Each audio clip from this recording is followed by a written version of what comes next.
Good evening. You're tuning into AWANI Tonight with me, Soraya Mia. The Cabinet has approved a proposal to redevelop KL Central to cater to increasing number of commuters. Transport Minister Anthony Loke says the project would cost about 1 billion ringgit and will be fully developed by Malaysian Resources Corporation Berhad. Jadi KL Central itu merupakan hub pengangkutan awam yang paling penting. Desain asal KL Central ialah untuk mengambil kapasiti 100,000 orang sehari. 100,000 orang penumpang sehari. Tetapi setakat ini ia telah mencecah 200,000 orang sehari. Jadi memang penggunaan KL Central sangat-sangat padat sekarang ini. Jadi kita merasakan bahawa kapasiti KL Central itu sudah tidak mencukupi. Maka perlu ada pembangunan semula. Dan pembangunan semula itu juga akan mengambil kira aspek-aspek keselamatan yang lebih canggih. He said the rebuild is set to begin in 1 to 2 years' time, as the ministry is currently in discussion with the Public-Private Partnership Unit regarding the project. Loke added that the redevelopment will have no effect on public transport operations such as the light rail transit (LRT), KTM or electric train service (ETS), as they will continue to operate normally. Separately, individuals will be soon required to sit for only one theory test when obtaining a motorcycle or driving license. Anthony Loke says the new ruling will take effect on September 15th. Sebagai contoh, seseorang yang sudah lulus ujian KPP 01 ataupun teori dalam lesen memandu motosikal tidak perlu menduduki KPP 01 untuk kali kedua apabila mengambil lesen memandu motorkar. Namun calon masih wajib menjalani latihan dan menduduki ujian KPP 02 praktikal di litar dan KPP 03 praktikal di jalan raya secara berasingan apabila mengambil lesen memandu Malaysia motosikal dan lesen memandu motorkar. A total of 372 police reports have been lodged during the campaigning period for the state elections. Inspector General of Police Tan Sri Razaruddin Hussein says the highest number of reports were in Kedah with 147, followed by Selangor 133, Terengganu 58, Negeri Sembilan 25, Kelantan 5 and Penang 4. He said the police have also opened 24 investigation papers during the same period. Among the offences were committing mischief, theft, slander and offences under the Communications and Multimedia Act. Razaruddin explained that in Kedah, there had been an incident where a political party's banner was torn. In Negeri Sembilan, there was theft of chairs from a political party's headquarters, while in Terengganu, a slander case involving an election candidate had been reported. The 6 states are expected to head to the polls on Saturday, August 12th. In other news, Malaysians in the Indian northern state of Haryana are reminded to stay vigilant and comply with orders by local authorities following ongoing violence in the area. 7 people have died and many more injured after communal clashes erupted in the Nuh district. Haryana officials said 44 first information reports were registered in connection with the violence, with 116 people arrested so far. Violence broke out Monday during a religious procession organized by right-wing Vishwa Hindu Parishad in the Muslim-dominated district. Authorities imposed a curfew, suspended internet services, and deployed thousands of paramilitary as clashes spread to nearby areas. Several protests involving Hindu Nationalist Party Bajrang Dal also ensued in parts of Delhi. Malaysia's High Commission in the capital said it is closely monitoring the situation. Rafizi Ramli's vision for the implementation of the progressive wage policy could entail making annual salary increments mandatory. As the Economy Minister prepares to present the wage model to the National Economic Action Council next week, Benedict Wirasina from Bait Al-Amanah shares why the idea could bring unintended consequences. Forcing higher wages by law, it will lead to unintended consequences. For example, companies might decide to change employment policies from permanent staff who would be under the progressive wage model into contract staff instead, so they do not need to be bound by this new plan. Perhaps companies would resort to hiring freelancers instead. Or worst case scenario, it could possibly lead to retrenchment due to increasing labor costs or replacement of labor by capital-intensive models such as automation. And this will lead to an unintended consequence of higher unemployment instead. So I think there are many factors that need to be considered here when the government tries to force higher wages by law. We believe that wages should be an outcome of a negotiation, not an imposition, and this negotiation is based on skill sets and qualifications of the labor force. Comparing with the progressive wage model system in Singapore, Benedict shares how Malaysia can implement its own system effectively. First of all, it affects only about 3% of the labor force in Singapore. In Malaysia, it might have to cover over millions of people, perhaps 10 to 20%, because our economic system is much more dependent on those who would be under this progressive wage model system. So it might cost more, it might be harder to implement.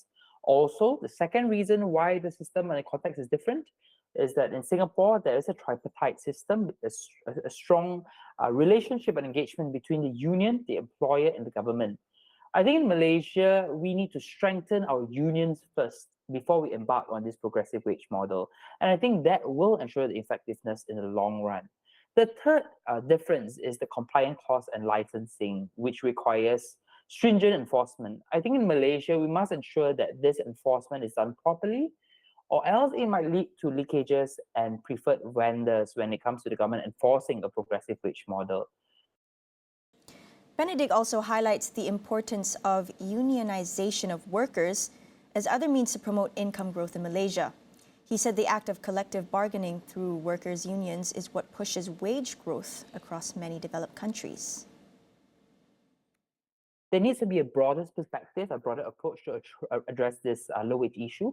I think the first thing that many have talked about is actually reducing the dependency on low-skilled foreign workers. And I want to highlight here that it's not just foreign workers per se, but it's especially undocumented foreign workers, which tend to distort the market. I think that is the issue, enforcement on undocumented foreign workers. Second of all, as I said earlier, I think it's important to encourage unionization of workers, the promotion of collective bargaining as a means to promote wage growth. We see across developed countries across the world, the strength of unions is really what pushes wage growth, not really government imposition. See, in the past few years during the pandemic, we saw increased and excessive government spending. It created unsustainable models of growth and drove inflationary pressures. Instead, what we need is really an economy that is driven by pro-business policies to propel investment. I think this will create high-skilled jobs, high-skilled job opportunities, more investments, and raise overall wages at the end of the day. Astro AWANI will host a televised debate next week between Economy Minister Rafizi Ramli and Bacho MP Shahir Sulaiman, who is also PAS Assistant Secretary General. We ask you, our viewers, what should be the focus of the debate? Here are the results of the poll. Now we'll take a short break. Stay tuned.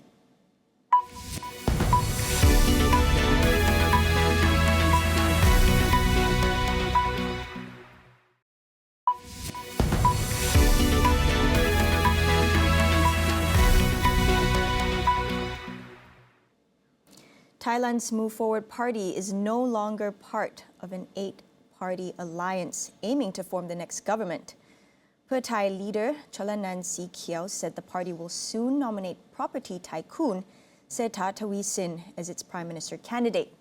He said Pheu Thai would work to get enough votes in parliament, while Move Forward would be in the opposition.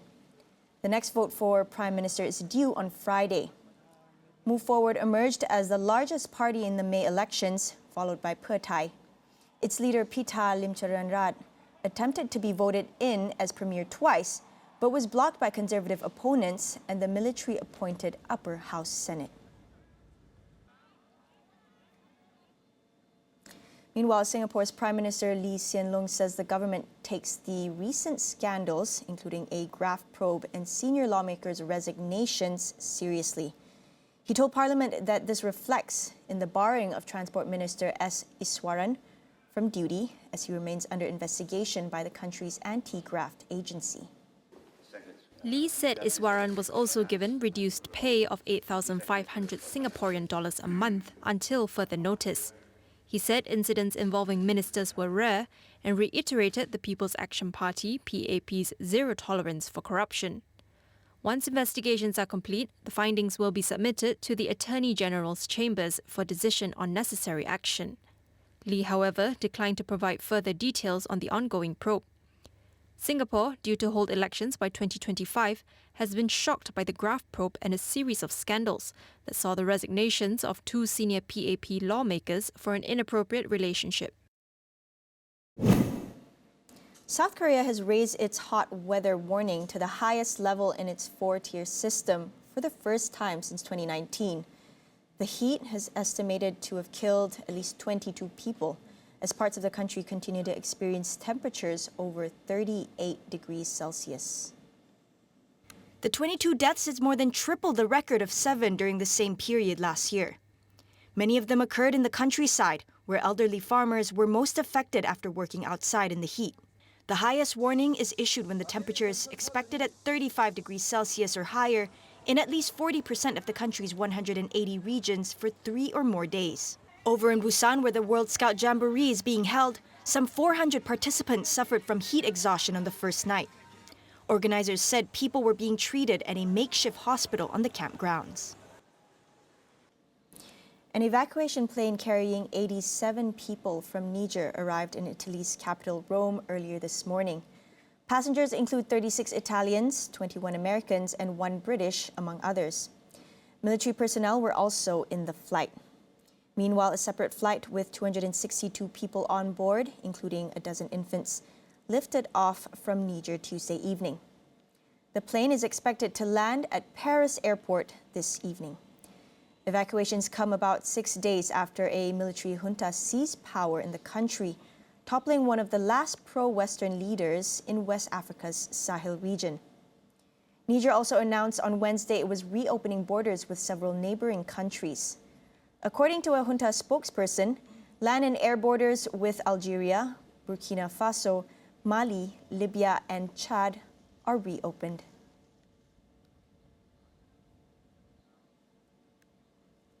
Former U.S. President Donald Trump has been charged with plotting to overturn his 2022 election defeat. He's accused of 4 counts, including conspiracy to defraud the U.S., tampering with a witness, and conspiracy against the rights of citizens. This is the 3rd criminal case brought against Trump as he seeks to reclaim the White House.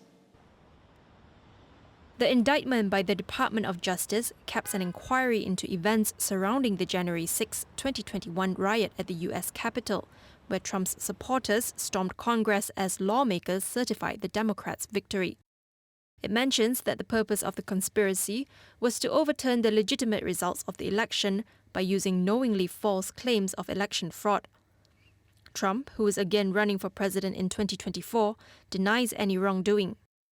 He has already been charged in 2 other cases involving mishandling of classified files and falsifying business records to cover up a hush money payment to an adult film star. The Republican presidential nominee is due to appear in court on Thursday in Washington, D.C. That's all we have for you on AWANI tonight. Thanks for watching. I'm Soraya Mia, and we'll see you soon.